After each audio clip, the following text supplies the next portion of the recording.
Hi student, हमारे YouTube channel पर आपका फिर से स्वागत है। हम पढ़ रहे थे मैथमेटिक्स का टॉपिक जिसका नाम था उच्चिष्ट एवं निम्निष्ट के अनुप्रयोग। उच्चिष्ट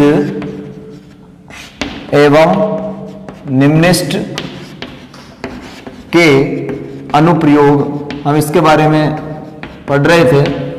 हमने पिछले वीडियो में जो लाइव क्लास हुई थी उसमें हमने 3 क्वेश्चन सॉल्व किए थे इस पर आधारित, और मैंने आपको इसमें बताया था कि किस तरीके से इस टॉपिक के क्वेश्चन हम सॉल्व करते हैं।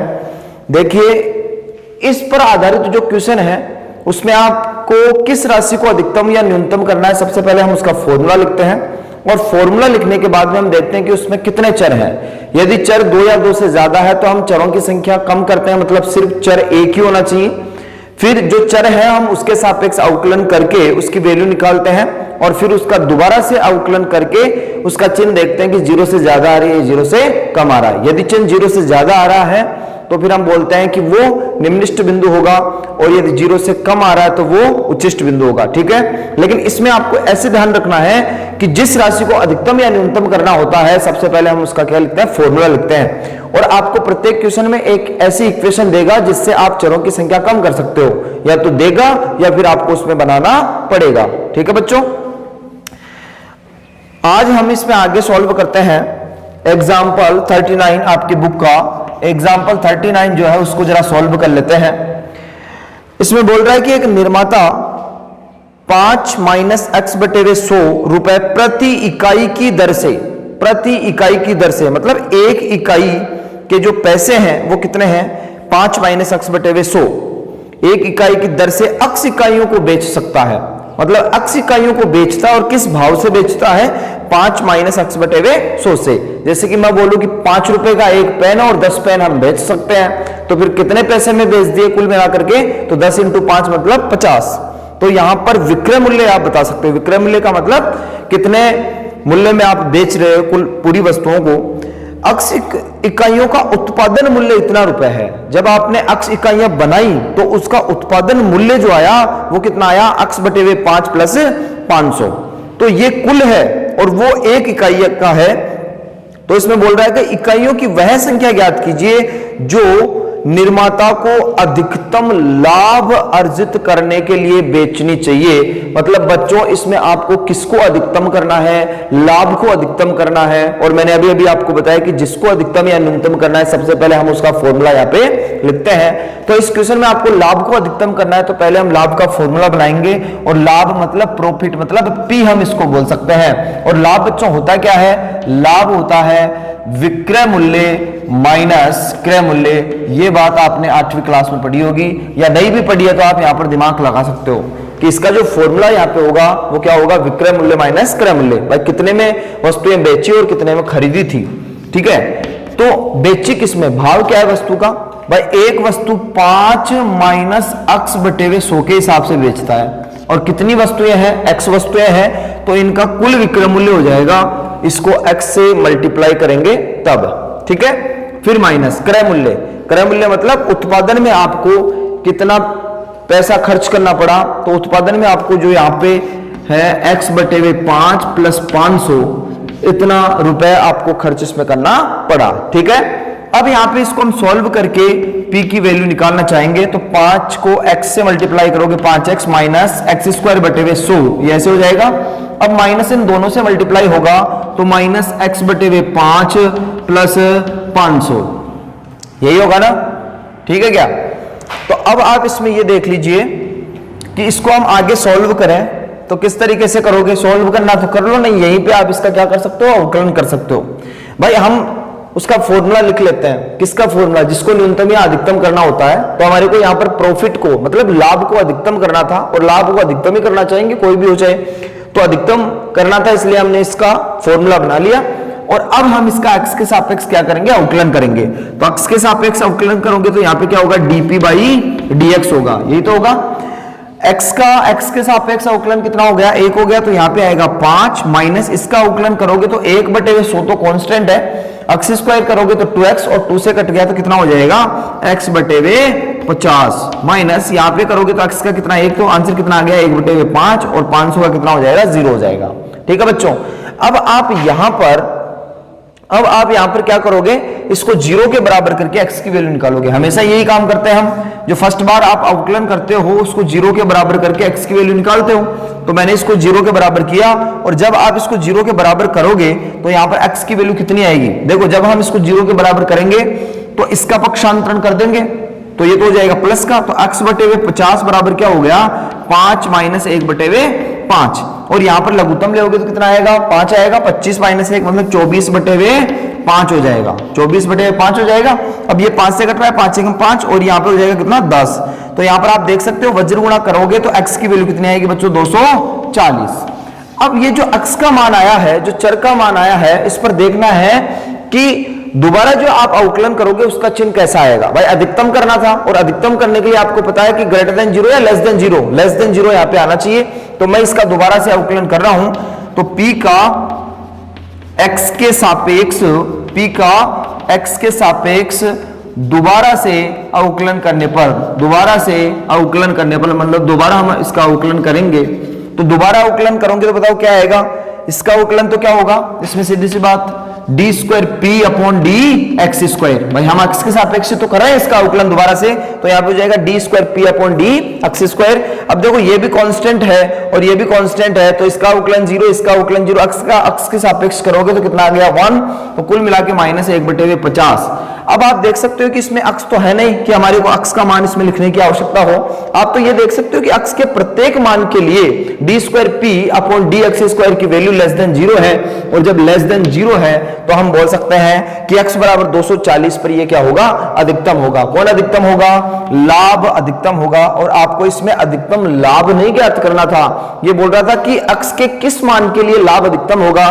तो बताओ x के किस मान के लिए लाभ अधिकतम होगा, x बराबर 240 वस्तुएं यदि वो बनाता है, मतलब x 240 वस्तुओं को यदि वो बेचता है, बनाता नहीं है, बेचता है, कितनी वस्तुओं को बेचे कि उसको अधिकतम लाभ प्राप्त हो, तो यदि वो 240 वस्तुओं को बेचता है तो उसको अधिकतम लाभ प्राप्त होगा। होगा कि नहीं होगा, ठीक है क्या। तो इस तरीके से आप इसमें देख सकते हैं। ओके, अब हम इसमें लास्ट क्या अगला क्वेश्चन सॉल्व करते हैं। देखिए सेम ही तरीका रहेगा, जितने भी क्वेश्चन है उन सबका सेम ही तरीका रहेगा। और ये जो आप दोबारा से सेकंड बार अवकलन करते हो, ये सिर्फ दिखाने के लिए होता है।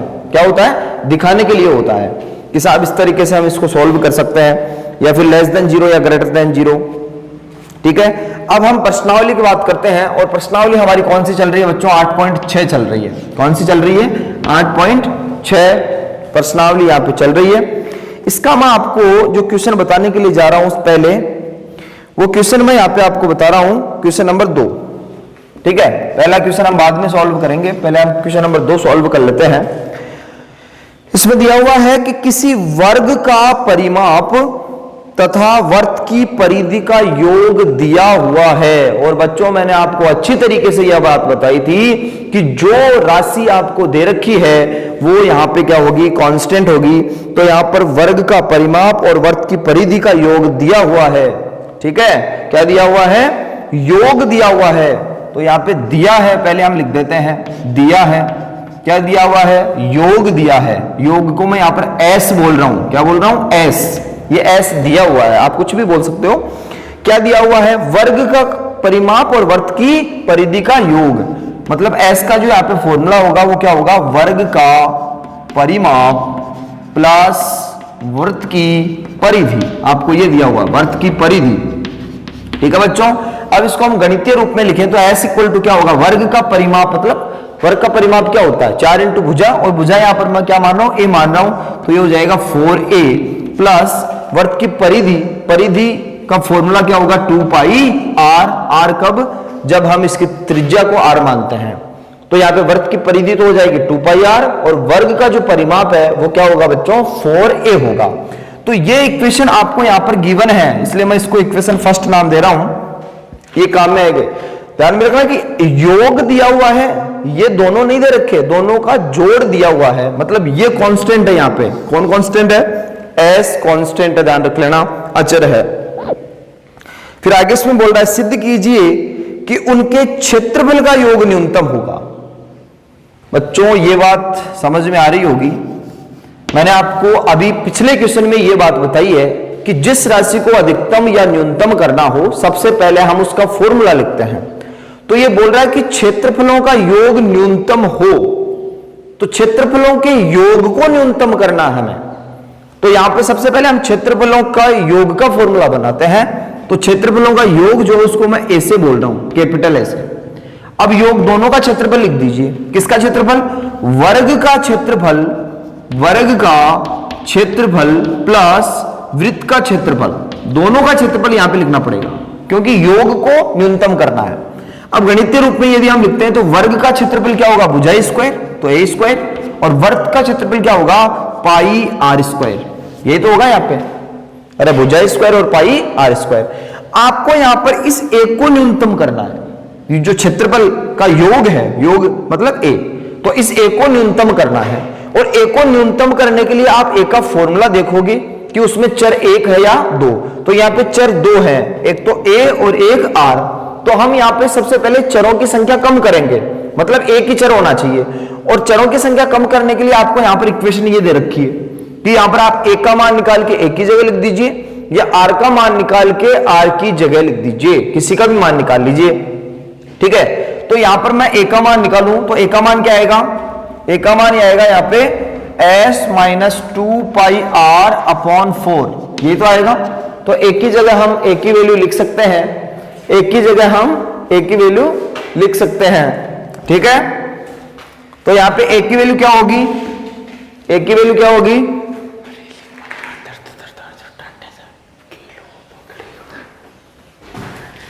यहां पे हम ए की वैल्यू पुट करते हैं वहां से, तो ए की जगह आ जाएगा s minus 2 pi r upon 4, ये होल स्क्वायर हो गया इसका, प्लस पाई आर स्क्वायर। तो अब आप यहां पर देख सकते हो कि चर केवल एक ही और वो कौन सा है? आर है। तो अब हम इसका अवकलन कर सकते हैं, किसके सापेक्ष? आर के सापेक्ष अवकलन कर सकते हैं। तो अवकलन करोगे तो क्या होगा? D A upon D R, भाई ए का आर के सापेक्ष अवकलन D A upon D R हो गया। अब इसका अवकलन करोगे तो पहले किसका करना पड़ेगा? घात का, तो घात पहले और घात में से एक कम, तो s minus 2 pi r upon 4, यहां पे पावर 1 हो जाएगी, ठीक है, एक घात हो जाएगी, ठीक है बच्चों। अब फिर अब इसमें अंदर वाले का भी तो अवकलन करना पड़ेगा। s यहां पे कांस्टेंट है इसलिए इसका हो जाएगा 0, r का r के सापेक्ष करोगे एक, तो ऊपर क्या आ गया? माइनस 2 पाई, ऊपर है माइनस 2 पाई और नीचे है 4, तो कुल मिला के माइनस पाई बाई 2 हो गया। तो अंदर वाले का अवकलन करोगे तो माइनस पाई बाई 2 आएगा। फिर प्लस की जगह प्लस, यहां पे इसका अवकलन करोगे आर स्क्वायर का, तो क्या हो जाएगा? 2 पाई आर हो जाएगा। अब यहां पे कट रहा है, देख सकते हो इसको। अब इसको 0 के बराबर करके आप इसका मान निकालोगे, चर का मान निकालोगे। यहां पे चर कौन है बच्चों? आर है। तो हम यहां पे सबसे पहले आर का मान निकालना चाहेंगे, तो आर का मान इसको 0 के बराबर करके निकाल सकते हो। तो 0 के बराबर करोगे तो इसको गुणा भी करना पड़ेगा, तो मैं अलग अलग गुणा करके सीधा ही 0 के बराबर कर रहा हूं यहां पे। तो माइनस पाई को जब इससे गुणा करोगे तो माइनस पाई एस प्लस, ये प्लस हो जाएगा ना, माइनस और माइनस प्लस, तो प्लस 2 पाई स्क्वायर आर, ठीक है। और बटे हुए में कितना है? 4 है, plus 2 pi r equal to क्या है? 0। अब यहां पे लघुत्तम कितना आ रहा है? 4 आ रहा है, तो 4 लघुत्तम लेके 4 तो 0 में मिल जाएगा, और ये हो गया minus pi s plus 2 pi square r plus 8 pi r equal to 0। अब यहां से देखो पाई को बना के आपको यहां पे किसका मान निकालना है? आर का मान निकालना है, क्योंकि जो कांस्टेंट हम उसी का मान निकालते हैं तो इसका पक्षांतरण करना पड़ेगा। तो मैं यहां पे कॉमन भी ले रहा हूं। कॉमन क्या ले रहे हैं? क्या कॉमन आ रहा है यहां पे? आप देख सकते हो कॉमन आ रहा है यहां पे, देखो 2 पाई और आर, ये कॉमन आ रहा है। तो जब आप इसमें से 2 पाई आर बाहर लिखोगे तो ब्रैकेट में क्या बचेगा? सिर्फ पाई बचेगा, और प्लस यहां पे हो गया 2 पाई आर के हिसाब से 4 हो जाएगा, क्योंकि पाई आर बाहर आ गया, और इक्वल टू में हो गया यहां पे प्लस पाई एस, ठीक है। अब देखो पाई से ये पाई कट रहा है, पाई से पाई कट गया, तो यहां पे आर इक्वल्स टू जो आया वो आया एस अपॉन 2 पाई प्लस 8। इस तरीके से ये एस आर का मान यहां पे आ गया। आर का मान जो यहां पे आएगा वो यही तो आएगा।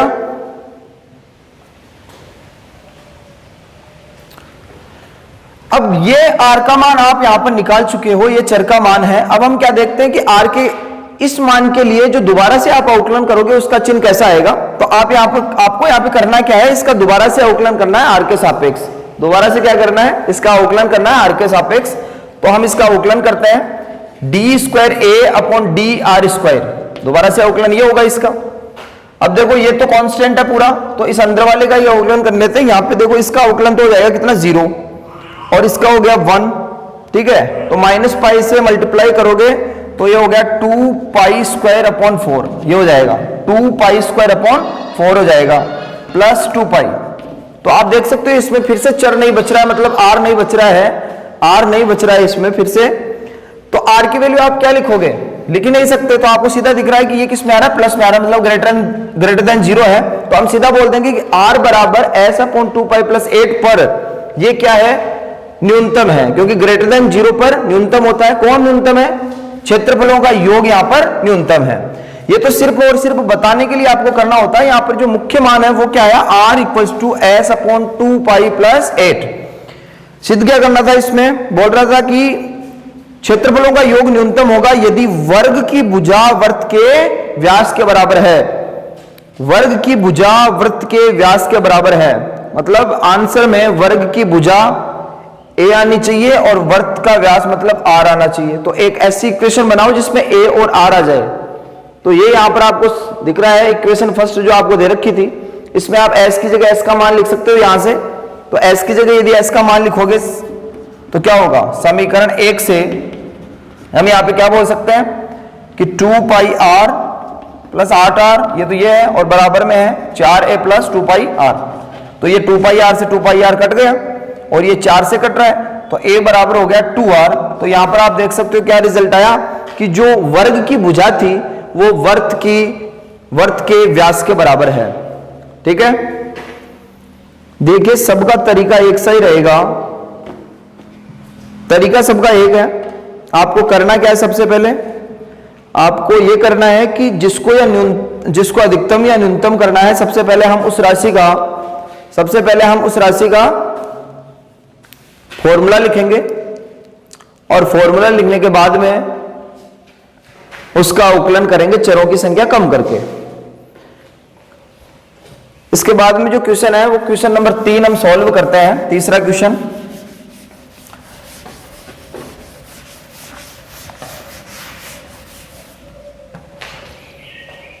है बच्चों, इसमें यदि एक गोले में एक शंकु बनाया जाता है, गोले में शंकु बनाया जाता है, मतलब गोला बाहर है तो गोला फिक्स हो गया यहां पे, और जब गोला फिक्स है तो गोले से संबंधित प्रत्येक राशि भी फिक्स हो गई, और गोले में सिर्फ त्रिज्या ही होती है तो त्रिज्या यहां पर कांस्टेंट मानी जाएगी। सिद्ध कीजिए कि उसका आयतन महत्तम होगा यदि शंकु की ऊंचाई गोले के व्यास की 2/3 है। तो ये यदि के बाद में तो लास्ट में आंसर लाना होता है। ये तो आपको करना क्या है, इसमें कुल मिला के आयतन को महत्तम करना है। और आयतन किसका, जो गोले के अंदर बनाया जाएगा। तो गोले के अंदर किसको बनाना है, शंकु को। तो देखो इस तरीके से होगा इक्वेशन, ये एक गोला है और इस गोले के अंदर एक शंकु बनाया जाता है। ये शंकु है इस तरीके से, ठीक है। ये केंद्र हो गया आधार का, और ये आधार की त्रिज्या आर में यहां पे मान रहा हूं। ये त्रिज्या गोले की नहीं है, किसकी है, शंकु के आधार की, और ये हो गई ऊंचाई h, ठीक है। और इसको हम क्या बोलते हैं, तिर्यक ऊंचाई बोलते हैं। यहां पर आप देख सकते हो कि ये केंद्र किसका होगा, ये केंद्र होगा इस गोले का। तो ये यहां पर क्या हो जाएगी, त्रिज्या a, और ये किसकी त्रिज्या है, गोले की त्रिज्या है। और जब ये a है तो बताओ ये भी क्या होगी, यहां से यहां तक a ही होगी, क्योंकि ये भी गोले की त्रिज्या है। तो यहां पर आप देख सकते हो कि ये ऊंचाई तो है h, तो ये कैसे निकालोगे, h में से a घटा दो तो ये बच जाएगी। तो यहां पर इसकी जो लंबाई आएगी वो आएगी h माइनस a। ये जो त्रिभुज दिखा, त्रिभुज ABC की यदि मैं बात यहां पे करता हूं, तो त्रिभुज ABC में आपको यहां पे तीनों भुजाओं की लंबाई पता है। a यहां पे लिखना आपको, माना गोले की त्रिज्या क्या है, a है, और शंकु के आधार की त्रिज्या, शंकु के आधार की त्रिज्या यहां पे क्या है, r है। दोनों त्रिज्या अलग अलग है। ये त्रिज्या किसकी है, गोले की, और ये त्रिज्या किसकी है, शंकु के आधार की। तो गोले के अंदर बनाया गया, मतलब ये गोला फिक्स हो गया, और गोला फिक्स हो गया तो आप क्या बोलोगे, गोले की त्रिज्या भी फिक्स हो गई। तो a यहां पर कांस्टेंट है, a यहां पर कांस्टेंट है, ठीक है। अब ये तो हमारा है डायग्राम, ये तो हम क्या है यहां पे डायग्राम हमने बना दिया। अब इसमें मेन बात यह कि सिद्ध कीजिए कि उसका आयतन महत्तम होगा। मतलब किसको महत्तम करना है, आयतन को, और किसका आयतन, शंकु का आयतन। तो सबसे पहले हम यहां पे शंकु के आयतन का फॉर्मूला लिखेंगे। तो शंकु का आयतन और शंकु का आयतन मतलब V।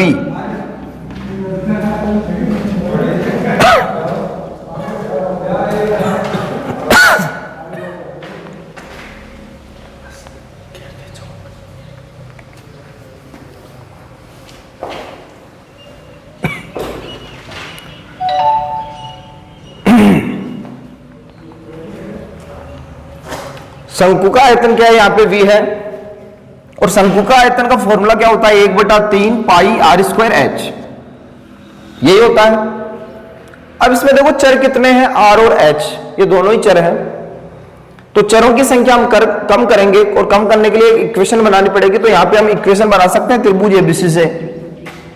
तो इक्वेशन में साइड में बना रहा हूं, त्रिभुज एबीसी में हम क्या बोल सकते हैं, कर्ण का स्क्वायर बराबर आधार का स्क्वायर प्लस लंब का स्क्वायर, इस तरीके से बोल सकते हैं।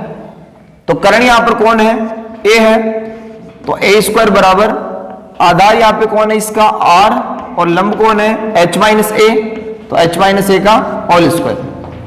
तो यहां पर आप अच्छी तरीके से देख सकते हो कि जो r स्क्वायर है उसकी वैल्यू हम निकाल सकते हैं, और r स्क्वायर की वैल्यू जो यहां पर आएगी, थोड़ा सा और सॉल्व कर लो, r square plus h square plus a square minus 2ah, a minus b का फॉर्मूला लगा दिया। अब a स्क्वायर से यहाँ पे a स्क्वायर कट रहा है, तो सीधा दिख रहा है कि r स्क्वायर की जो वैल्यू आएगी वो आएगी 2ah माइनस h स्क्वायर।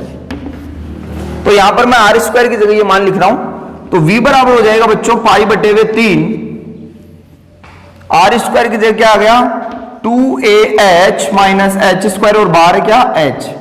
अब आप देख सकते हो कि ये जो फॉर्मूला आपने लिखा था इसमें चर केवल एक ही है, और वो भी कौन है, h है। तो इस चर को आप अंदर मल्टीप्लाई कर दो दोनों से, जिससे अवकलन आसानी से हो जाएगा। तो पाई बटे हुए 3 2ah square minus h cube. अरे एक ही मेथड है सबका, करना क्या है बे, जिसको अधिकतम और न्यूनतम करना है सबसे पहले हम उसका फॉर्मूला लिखते हैं, और उसके बाद में चरों की संख्या कम कर देते हैं। यहां पे r और h दो चर थे, तो चरों की संख्या कम करने के लिए आपके पास में इक्वेशन होनी चाहिए, या तो देगा या बनानी पड़ेगी। जैसे पिछले क्वेश्चन में क्या दिया हुआ था, वर्ग का परिमाप प्लस वृत्त की परिधि, s को हम कांस्टेंट मान रहे थे। यहां पे दिया हुआ क्या है, दिमाग ये लगाना है, दिया हुआ ये है कि गोले के अंदर शंकु मतलब गोला फिक्स हो गया, और जब गोला फिक्स है तो त्रिज्या भी फिक्स है, और फिक्स है इसलिए हम इसको क्या बोल देंगे कि ये अचर है। तो फिर हमने यहाँ पे पाइथागोरस प्रमेय लगा करके r स्क्वायर की वैल्यू निकाली। तो यहाँ पे आप एक को चर मत मानना, ये अचर है, ठीक है। अब हम इसका क्या करेंगे, h के सापेक्ष अवकलन करेंगे। तो dv upon dh, pi by 3 constant है इसलिए ऐसे कि ऐसे अंदर वाले का अवकलन करोगे तो ये h स्क्वायर का क्या हो जाएगा, 2h, और 2 से इसको मल्टीप्लाई करेंगे तो 4ah माइनस 3h स्क्वायर हो गया, ठीक है। फिर अवकलन को 0 के बराबर करके, अवकलन को 0 के बराबर करके हम किसकी वैल्यू निकालते हैं, चर की वैल्यू निकालते हैं। तो आप इसको 0 के बराबर करोगे तो ये तो 0 में मिल जाएगा। यहां से क्या कॉमन आ रहा है, h कॉमन आ रहा है, तो h कॉमन लोगे तो अंदर बचेगा 4a minus 3h equal to 0। तो ये फिर से 0 में मिल गया, मतलब h का मान 0 आ गया। h का मान 0 हो नहीं सकता क्योंकि ऊंचाई 0 हो जाएगी। तो यहां पर h की वैल्यू दूसरी जो आई 4a/3 आई, तो ये h का मान है। यही इंपॉर्टेंट होता है हमेशा जो आप चर का मान निकालते हो। अब आप क्या करोगे, इसका दोबारा से अवकलन करोगे, वो तो सिर्फ हम बताने के लिए लिखते हैं, चिन्ह देखते हैं भाई चिन्ह कैसा आएगा। तो दोबारा से अवकलन करोगे तो d² v/dh² होगा, h के सापेक्ष इसका अवकलन। पाई बाय 3 कांस्टेंट है इसलिए बाहर रहेगा, ऐसे कैसे। अब आप h के सापेक्ष कर रहे हो तो 1 हो जाएगा, ये क्या बच जाएगा 4a माइनस इसका h के सापेक्ष करोगे तो क्या होगा 6h होगा। अब आप इसमें h की जगह h का मान लिख दो, h की जगह h का मान लिखोगे तो इसका चिन्ह क्या आएगा वो देख लीजिए, पाई बाय 3 ऐसे की ऐसे 4a, h का मान यहां पे लिखोगे कितना 4a तो ये हो जाएगा 24a, 24a और नीचे आएगा 3, ठीक है क्या। तो ये 8 बार कट रहा है तो यहां पे हो गया 8a और 4a में से 8a गया तो कितना बचेगा फिर 4a बचेगा। अब आप इसको देख सकते हो कि इसका चिन्ह कैसा आ रहा है, लेस देन 0 आ रहा है, और लेस देन 0 होने का मतलब अधिकतम होगा या न्यूनतम होगा, अधिकतम होगा, और आपको इसमें अधिकतम ही करना था। किसको, आयतन को, देख सकते हो आप आयतन महत्तम होगा, मतलब आयतन को अधिकतम करना था। तो h बराबर 4a/3 के लिए यहां पे आयतन अधिकतम है, ठीक है। अब सिद्ध क्या करना है वो देखिए, यदि शंकु की ऊंचाई गोले के व्यास की 2/3 हो तो ये तो सिद्ध यहां से ही हो गया। मैं इसको इस तरीके से लिख सकता हूं, h बराबर 2/3 और 2a, ऐसे लिख सकते हैं, ठीक है। तो ये हो गया 2/3 और 2a मतलब किसका व्यास, गोले का व्यास, गोले का व्यास, ऐसे लिख सकते हैं। तो यहां पर आप देख सकते हो कि जो शंकु की ऊंचाई है वो गोले के व्यास की 2/3 है, 2/3 है, तभी तो ये अधिकतम है, कौन, आयतन अधिकतम है। ठीक है बच्चों, आज के वीडियो में हम इतना ही पढ़ेंगे, नेक्स्ट जो सवाल है वो हम अगले वीडियो में सॉल्व करेंगे।